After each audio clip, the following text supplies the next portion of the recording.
ನಮಸ್ತೆ ಗೆಳೆಯರೇ, ಎಲ್ಲರೂ ಹೇಗಿದ್ದೀರಾ? ನಾನು ನಿಮ್ಮ ಚಿಕ್ಕನಾಯಕನಹಳ್ಳಿಯ ಹಳ್ಳಿ ಹುಡುಗ ಶಶಿಕುಮಾರ್ ಮಾತಾಡ್ತಾ ಇರೋದು. ನೋಡಿ ಫ್ರೆಂಡ್ಸ್, ಇದು ನಿನ್ನೆ ಕೊರೆದಿರೋದು ನವಿಲೇಲಿ 220 ಅಡಿಗೆ ನೀರು ಸ್ಟಾರ್ಟ್ ಆಗಿದೆ. 600 ಅಡಿ ಲಾಸ್ಟ್ ಆಗಿದೆ. ನೋಡಿ ಫ್ರೆಂಡ್ಸ್, ನೀರು ಯಾವ ಥರ ಬರ್ತಾ ಇದೆ ಅಂತ. ನೋಡಿ ಫ್ರೆಂಡ್ಸ್, ನಮ್ಮ ಚಾನಲ್ನ ಸಬ್ಸ್ಕ್ರೈಬ್ ಮಾಡಿ, ಎಂಜಾಯ್ ಮಾಡಿ. ಎಲ್ರಿಗೂ ಒಳ್ಳೆಯದಾಗಲಿ. ಧನ್ಯವಾದಗಳು ಫ್ರೆಂಡ್ಸ್.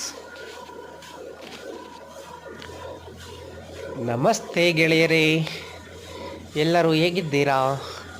ನಾನು ನಿಮ್ಮ ಚಿಕ್ಕನಾಯಕನಹಳ್ಳಿಯ ಹಳ್ಳಿ ಹುಡುಗ ಶಶಿಕುಮಾರ್ ಮಾತಾಡ್ತಾ ಇರೋದು.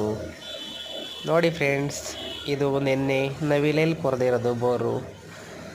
220 ಅಡಿಗೆ ನೀರು ಬಂದಿದೆ ಫ್ರೆಂಡ್ಸ್. 600 ಅಡಿ ಬೇಜಾನ್ ನೀರು ಬರ್ತಾಯಿದೆ. ನೋಡಿ ಫ್ರೆಂಡ್ಸ್, ನಮ್ಮ ಚಾನಲ್ನ ಸಬ್ಸ್ಕ್ರೈಬ್ ಮಾಡಿ, ಎಂಜಾಯ್ ಮಾಡಿ, ಫಾಲೋ ಮಾಡಿ ಫ್ರೆಂಡ್ಸ್. ಎಲ್ಲ ನಮ್ಮ ಸಮಸ್ತ ಜನತೆಗೆ, ರೈತರಿಗೆ